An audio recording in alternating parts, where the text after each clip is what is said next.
중국에 대해서 만약 소련이 중국을 제압하려면 그 많은 인구는 핵무기를 쓰지 않고는 안 되니까 핵무기를 사용한 예방전쟁을 실제로 시도를 했어요.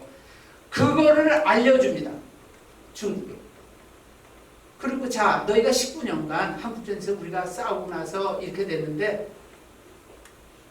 72년 전에는 한국전쟁 이후에 중국의 모든 공업적은 전부 내륙 깊숙이 있었습니다. 칠함대가 중국의 연안을 다 지배하니까 지금은 중국은 연안부가 다 발전했지만 그 이전은 뭐 전부 뭐 만주 깊숙이 뭐 내륙 깊숙이 모든 전략시설이 있었는데 이제 적대하지 않는다. 자, 소련하고만 대항해준다면 도와주겠다. 거래를 했죠. 미국이. 그 거래 덕분에 한국하고 일본은 동아시아에서도 나토와 같은 기구를 만들 가능성이 그 조치로 인해 영원히 사라집니다. 그러니까 미국이 동맹국인 한국과 특히 일본의 골을 때려버렸죠. 그래서 그때 이제 일본 같은 경우에 어깨너머로 했다 해가지고 뭐 일본이 뒤집어지죠. 그래서 바로 날아가서 뭐 수교를 하고 하는데 우리도 그래서 그때 놀래서 한국도 각자 도생이 시작된 게 7.4 공동성명입니다. 72년. 상해 공동성명 4개월 후인가요? 남북이 접촉합니다. 아까 제가 맨 처음에 말씀드렸다. 한반도의 미래는 운명은 서태평양, 아시아 대륙을 아우르는 이 역사 흐름 속에서 어떻게 할 수가 없어요. 우리는 이것을 지금 반복적으로 겪으면서 지금들도 눈치를 못 채고 지금도 중국 편에 쓰는 거 아닙니까? 그러니까.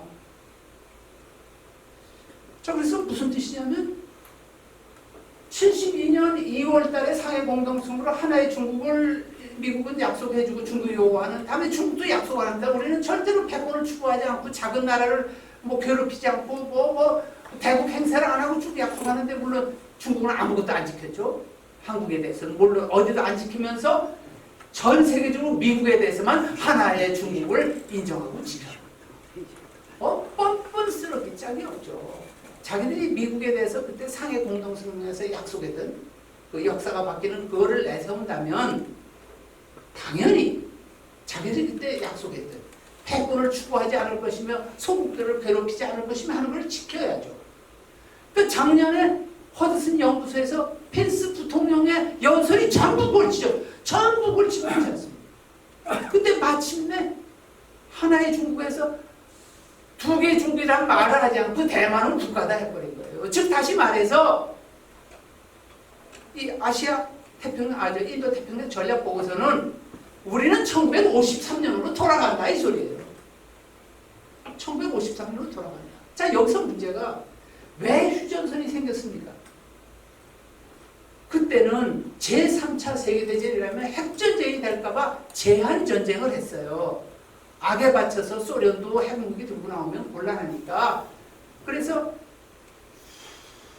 6.25 1년 후에 현재 휴전선으로 전선이 고착되잖아요. 낙동강으로 밀려갔다가 압록강까지 갔다가 다 저 천안 밑에까지 내려갔다가 다시 치고 올라와서 지금의 휴전선이 되는데 미군의 사령관들은 장군들은 휴전을 하려면 이 중부전선을 하지 말고 원산 평양까지 치고 올라가자. 그게 한반도에서 방어하기가 가장 유리하고 그러니까 얄타 미략으로 한반도 분단된 그보다 위로 밀고 올라가자.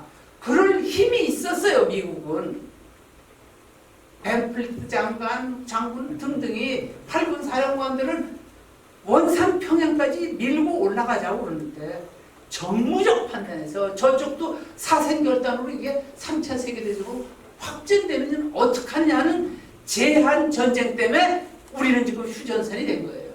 자, 그런데 지금 미중 전쟁은 제한 전쟁이 아니에요. 아니 한국의 전략가들은 우파 전략가들은 미중 전쟁은 제한 전쟁이 아닙니다.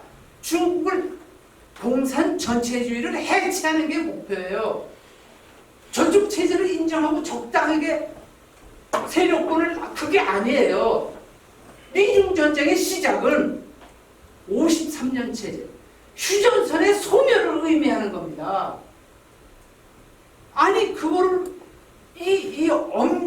하나하나 그거를 왜들 가만히 있냐. 이 준비들을 왜 안 하냐. 한반도에서 트럼프가 2년 전에 서울에 와서 한국에서는 자유의 전선이 휴전선에서 멈췄다 그랬잖아요. 며칠 전 지난주 독립기념일 연설에서 문명을 지킨 전쟁이었다고 그랬잖아요. 아니 지금 휴전선에서 멈춘 자유의 전선을 북으로 아시아 대륙으로 밀어 올리겠다고 미국 대통령은 선언을 했잖아요. 이게 6.25 전쟁 하프타임 이후에 후반전이 아니면 뭐가 후반전입니까? 아니 이 심플한 게 한국에서는 안 보여요. 왜? 전부 페이크 뉴스로 선동수연이 됐어요. 또는 우리가 이런 것을 관찰하는 관점을 가는 인식의 과정이 근본적으로 잘못됐습니다.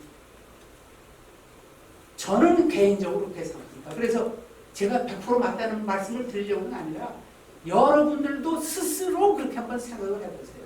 현대사를 다시 냉정하게 보시고 이 엉터리 데이터나 엉터리 속설 이런 데 속지 마시고 해보시라는 겁니다.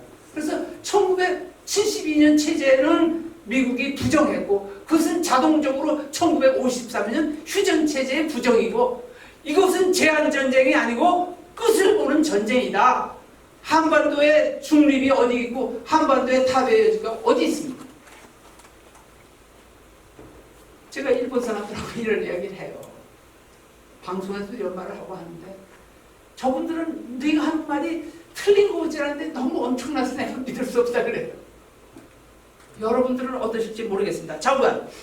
그래서 지금 어떻게 하냐 하면 저 밑에 제가 밴쿠버 지금 엊그저께 지금 백모도 그렇고 일본 자위대가 한반도에 상륙을 하는 막 벼랑간 난리가 났어요. 왜? 미국이 최근에 밝혀진 걸로 유엔사 기능을 강화하는데 일본의 역할을 명시해버리고 말았어요. 사실은 6.25 전쟁은 참전 16개국이나 참전 17개국입니다. 우리가 편협한 민족주의, 종족주의 때문에 일본을 인정할 수가 없어서 참전 16개국을 눈을 우리가 스스로 가린 거죠. 아니 후방 기제가 일본인데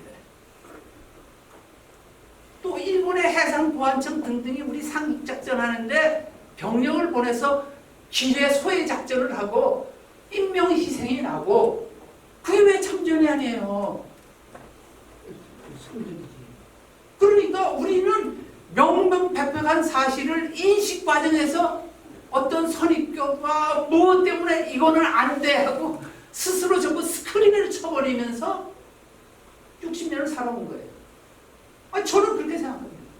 제가 공무원 생활했기 때문에 특히 그렇게 생각합니다. 그래서 작년에 우리는 그 평창 올림픽 앞두고 막 들떠 있을 때 작년 1월이죠. 1월 중순에 밴쿠버에서 6.25 참전국 외무대신 회의가 있었어요. 여담인데 저는 저 근거를 못 댑니다. 근데 제가 아는 한국 사회, 현대사에 의하면 대한민국 건국 이래 수많은 정변이 있었습니다. 4.19만 정변 아니에요. 이승만 제거 계획부터 5.16부터 또 많았죠. 정변이 있었는데 미국이 결론적으로 모든 정변을 추인했습니다. 사후에 인정해 줬어요. 근데 제가 보기에 정확한 조치를 하고 있다고 그러는데 미국이 지금 문재인 촛불 정권만은 이 촛불 정변을 추인을 하지 않고 있어요. 트럼프가 해리스 대사를 보낼 때까지 1년 이상 걸렸어요. 왜 1년 이상 걸렸는지. 그리고 해리스 대사가 보낸 것이 그 촛불 정권의 추인이냐? 아니에요. 명백히 아닙니다. 아닌 이유는 여기서 제가 더 이상 자세히 말씀드릴 수가 없는데 최소한 해리스 대사를 보내기 전에 밴쿠버에서 6.25 참전국 전투부대 참전국 외무대신이 모였습니다. 거기에는 그 중립국 위원회 두 나라하고 대한민국 당사자하고 거기에 일본이 참가했어요. 작년 1월 이야기입니다.